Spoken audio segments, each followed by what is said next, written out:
Total utang luar negeri Indonesia mencapai 3.672,33 triliun rupiah. Dari total utang tersebut, surat utang negara memegang porsi terbesar dalam utang pemerintah pusat. Rekan Eliza Hasan akan menyampaikan informasi untuk Anda. Eliza, silakan. Terima kasih Kevin Egan. Pemirsa, tercatat utang pemerintah pusat sampai dengan Mei 2017 mencapai 3.672,33 triliun rupiah. Angka ini naik sekitar 5 triliun dibandingkan dengan bulan sebelumnya. Dari posisi utang, tercatat surat utang negara memiliki porsi yang terbesar. Kita simak datanya. Ya, di sini kita lihat posisi utang pemerintah pusat pada per Mei 2017 dalam triliun rupiah, di mana total pinjaman adalah sebesar 728,6 triliun rupiah, terdiri dari pinjaman luar negeri sebesar 723,44 triliun rupiah dan pinjaman dalam negeri sebesar 5,17 triliun rupiah.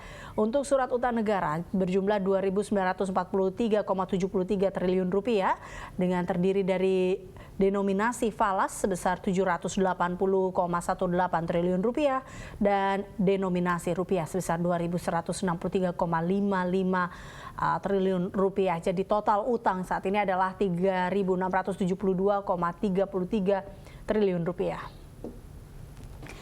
Ya, sementara itu utang luar negeri pemerintah mulai awal 2017 kembali menyalip utang luar negeri swasta. Jika beberapa tahun sebelumnya utang luar negeri swasta selalu lebih besar dari utang luar negeri pemerintah. Kita lihat datanya. Ini dia utang luar negeri pemerintah dan BI dari 2011 sampai dengan April 2017. Kita lihat di sini di 2011 adalah sebesar 118,8 miliar dolar Amerika Serikat, kemudian meningkat di 2012 dan kemudian menurun di 2013. Kita lihat lagi meningkat di 2014, meningkat kembali di 2015 sampai dengan 2016 sekitar 158,3 miliar US dollar, dan di April 2017 kembali meningkat menjadi 167,9 miliar US dollar.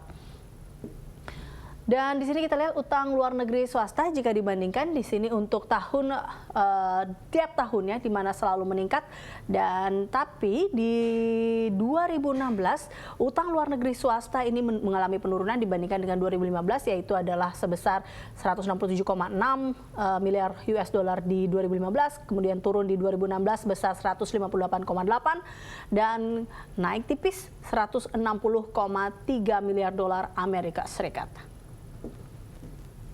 Ya, kepemilikan investor asing di surat utang negara mencapai 38,41% dari total 1,89 kuadriliun rupiah. Angka tersebut merupakan yang tertinggi dibandingkan dengan pemegang surat utang negara lainnya, baik perbankan maupun institusi pengelola dana lainnya. Imbal hasil yang masih cukup menarik menjadi alasan para pengelola dana asing mencari peruntungan di pasar finansial domestik. Kita simak datanya. Ya, kita lihat di sini untuk kepemilikan surat utang negara Indonesia di per April 2017 yang paling besar adalah asing sebesar 38,41%, kemudian perbankan 26,71%, lalu ada asuransi di posisi ketiga yaitu 13,21%, ada lainnya sekitar 5,8%, reksadana 4,74%, dana pensiun 4,58%, individu 3,38%, dan BI 3,17%. Demikian, Egan. Baik, terima kasih Eliza. Saya ingin bertanya kepada Anda, siapakah negara pemberi utang terbesar kepada Indonesia? Apakah Jepang atau Tiongkok, Eliza? Ya, Egan, negara pemberi utang terbesar pada data per Maret 2017 ternyata bukan kedua negara yang Anda sebutkan tadi. Singapura menjadi pemberi utang bilateral terbesar kepada Indonesia. Kita lihat di sini. Jadi kalau kita lihat negara manakah yang memberi pinjaman terbesar kepada kita, ini posisi pinjaman berdasarkan negara pada Maret 2017, di mana Singapura memberikan pinjaman sebesar 50,397% atau 50,397 miliar dolar Amerika Serikat kepada Indonesia. Lalu Jepang disusul oleh Jepang dan juga Tiongkok di posisi ketiga. Jepang memberikan pinjaman sebesar 30,482 miliar dolar Amerika Serikat. Lalu ada Tiongkok 15,003 miliar dolar Amerika Serikat. Lalu kemudian ada Hong Kong, Amerika, Belanda, Asia lainnya, dan juga beberapa negara lainnya. Demikian informasi yang dapat saya sampaikan. Kembali ke Anda, Kevin Egan. Terima kasih Eliza Hasan. Saya kembali kepada Ibu Asti. Ibu Asti, kita masih berbicara mengenai perbandingan Indonesia kalau dibandingkan dengan negara-negara lain. Tadi Pak David bilang katanya kita masih aman. Kalau misalnya memang kita tidak bisa membandingkan dengan negara-negara maju seperti Jepang begitu yang memiliki utang sangat besar, bisakah kemudian kita membandingkan negara-negara di ASEAN dan apakah memang kita aman sebutnya kalau dibandingkan dengan negara tersebut? Oke, terima kasih Pak. Ya, data yang kami miliki tentunya ini adalah data yang dari berbagai sumber. Data kami olah. Kita coba bandingkan, saya membandingkannya antara tidak hanya dari rasio utang, tapi juga rasio utang dibandingkan dengan surplus atau defisit anggaran mereka. Okay. Jadi di perbandingannya sama antara stok utang, rasio utang dibandingkan dengan defisit di masing-masing. Indonesia itu kurang lebih 28% ya rasio utang per PDB, di mana surplus defisitnya ya kurang lebih itu 2,5 defisit lah dalam artian ini data per 2016. Kita bandingkan misalnya sekarang yang tadi kita sebut misalnya paling dekat dengan kita Malaysia. Yeah. Malaysia itu defisitnya adalah 3,1%. Okay. Jadi lebih tinggi dari kita. Jadi artinya dia menutup defisitnya dalam hal ini. Dalam bentuk utang lebih tinggi lagi, lebih tinggi, baik. 53%. Itu Malaysia. Lalu Filipina relatif dekat dengan kita. Defisitnya sekitar 2,4. Okay. Menutup utangnya atau rasio utangnya adalah 42%. Jadi kalau kita bandingkan tadi, sebetulnya angka 28% ini relatif menurut kita adalah aman. Baik. Itu tadi yang saya bilang. Baik, kalau misalnya memang kita masih aman begitu ya dengan catatan, tapi tadi Pak David bilang bahwa sejumlah indikator ekonomi kita juga harus menunjukkan memang meningkat begitu. Ya. Apakah memang indikator ekonomi kita baik pada hari ini? Ya, indikator kita baik ya. Saya mengatakan baik. Kita perlu mengancungkan jempol kepada segala unsur-unsur yang ada di negara ini, baik pemerintah maupun segala aspek, dunia usaha dan sebagainya. Apabila kita bicara tentang utang, artinya bicara tentang fiscal sustainability. Berapa sih sebetulnya yang kita mampu kita terbitkan utang, berapa tingkat bunganya, segala macam atau kupon. Yang pertama, misalnya kita lihat dari inflasi dan suku bunga. Inflasi kita bisa jaga relatif stabil dan relatif rendah. Dengan inflasi yang relatif stabil dan rendah ini, bisa kita dapatkan real GDP yang relatif baik artinya. Real GDP itu kalau kebetulan kami melakukan perhitungan di kantor, di Bappenas, variabel yang sangat mempengaruhi fiscal sustainability ini adalah salah satunya yang istilahnya akan bisa meningkatkan kaitannya fiskal tadi untuk meningkatkan potensial output. Nomor satunya adalah yang tadi adalah inflasi dikaitkan dengan real GDP. Baik. Kita aman. Lalu interest rate. Kita bisa menjaga suku bunga SPN itu relatif terjaga baik ya, tidak tinggi. Di mana tingkat suku bunga SPN ini akan menjadi rujukan atau pergerakan dari investor itu akan menjadi nanti berapa persen suku-suku bunga di pinjaman yang akan ada, yang akan muncul. Dan itu juga baik, interest rate kita. Baik.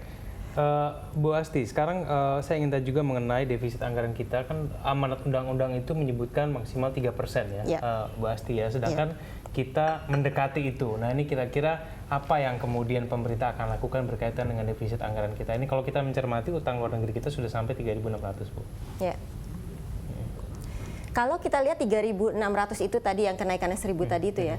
3.600 itu secara defisit itu masih 2,4 sekian, 2,4 sekian. Lalu dengan adanya kebutuhan-kebutuhan yang diharapkan tadi,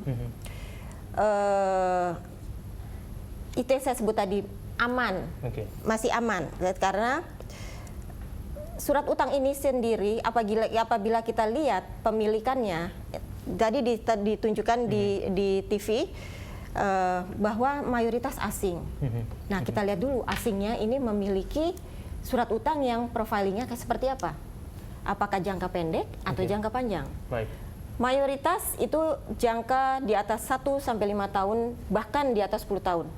Jadi profiling kita relatif aman. Ibaratnya adalah dana-dana tersebut, kalau pelaku pasar selalu menyebutnya hot money yang dikhawatirkan kan ya. Jadi isu hot money itu relatif kecil lah dalam hal kepemilikan surat utang. Baik. Oke, saya ke Pak David lagi. Pak David, amanat undang-undang kan menyebutkan paling tidak 3% begitu ya maksimal. Nah ini kalau misalnya memang Presiden Jokowi masih ingin membangun infrastruktur besar-besaran, nanti jangan-jangan sampai melampaui 3%. Ini bagaimana kemudian menurut Anda? Kalau menurut pendapat saya sih sebenarnya terlalu rigid ya. 3% ini memang latar belakangnya kalau kita tarik ke belakang ini kan terkait krisis 98. Ya. Waktu itu kita jor-joran, utang luar negeri pun datanya kita tidak tahu waktu itu berapa. Dan juga banyak utang jangka pendek waktu itu ya. Nah, berkaca dengan pengalaman tersebut keluar aturan 3%. Dan memang aturan internasional seperti Maastricht Treaty di Eropa itu 60% untuk stok utang terhadap PDB dan 3% untuk defisit ya. Tapi kalau untuk negara-negara seperti kita emerging market ya sepertinya masih bisa dinaikkan ya. Kalau dari studinya IMF, Rogov itu mengatakan kalau stok masih 90%, di bawah 90% terhadap PDB itu efeknya masih positif terhadap pertumbuhan. Jadi sebetulnya 3% itu agak terlalu rendah begitu sebetulnya. Terlalu rigid kalau menurut saya. Jadi perlu sebenarnya kebijakan atau formulasi yang sifatnya counter cyclical gitu. Ketika ekonomi sedang melambat, kita lihat seperti waktu krisis 2008 itu negara-negara maju malah melakukan stimulus, termasuk stimulus fiskal di situ. Bukan hanya moneter, tapi juga didorong dengan fiskal. Bukan malah menjaga defisitnya rendah begitu ya. Nah, dengan kebijakan yang menjaga juga disiplin fiskalnya, itu makanya perlu formulasi, misalnya masukkan di situ misalnya defisit transaksi berjalan kita seperti apa, inflasi kita seperti apa, kredit default swap kita seperti apa, dan seterusnya. Jadi dengan itu kita juga bisa melakukan counter cyclical policy, di sisi lain juga kita bisa melakukan disiplin fiskal ya. Jadi tidak terlalu jor-joran. Tapi kalau 3% saya pikir ini juga mungkin untuk periode tertentu cocok begitu ya, angka 3%. Tapi untuk ini kan dynamic harusnya. Dan Jokowi kan pengennya gede-gedean juga nanti. Ya, itu harus dibatasi juga. Kalau misalnya ekonominya tidak bisa menghasilkan sesuatu yang produktif, untuk apa kita utang terlalu besar? Kalau misalnya utang kita membengkak tapi daya saing kita malah makin terpuruk, ini ada satu masalah lain jadinya yang harus kita beresi dulu, harus kita benahi dulu. Seperti contohnya tadi alokasi anggaran dulu saya sangat melihatnya ini sangat sifatnya konsumtif begitu ya. Nah, sekarang sudah mulai pelan-pelan diperbaiki sehingga utang yang sedikit lebih besar sebenarnya dari sisi pemerintah cukup tidak terlalu masalah sekarang kalau alokasinya itu sudah baik gitu ya. Baik. Kita akan lanjutkan dulu kita di segmen selanjutnya Pak David. Kita jeda kembali, pemirsa Hot Ekonomi akan segera kembali.